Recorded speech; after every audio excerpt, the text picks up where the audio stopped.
क्या आपका दिमाग भी सोते हुए बंद नहीं होता? क्या आपको भी एक ही सोच बार-बार परेशान करती रहती है? तो ये ओवरथिंकिंग है। याद रखें कि ओवरथिंकिंग कोई मसला नहीं है, ना ही कोई बीमारी है, बल्कि ये सिर्फ आदत है। दिमाग को एक चीज़ की आदत पड़ जाती है कि सोचना है और वो सोचता ही रहता है। आप अपने आप को कैसे चेंज कर सकते हैं? अपनी आदतें बदल के, अपनी ज़्यादा सोचने की आदत बदल के आप अपने दिमाग को ये बताएं कि आपने ये नहीं सोचना।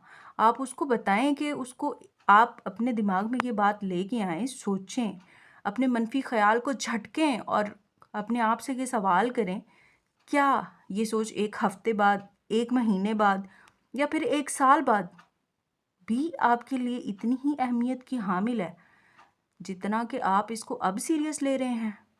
अगर ऐसा हो जाए तो फिर तो आप उसको ज़रूर सोचें। लेकिन अगर आपका दिमाग इस बात को एक्सेप्ट करने से इनकार कर दे कि 1 हफ़्ते बाद, 1 महीने बाद या 1 साल के बाद आपकी थॉट ऐसे ही रहेगी, फिर तो आप उस चीज़ को बड़े आराम से सोचें। और अगर ऐसा नहीं है, तो फिर अपनी सोच पर कंट्रोल करें, अपने दिमाग को झटकें, अपने आप को किसी और काम में लगाएँ ताकि आप इस सोच से बाहर निकल सकें।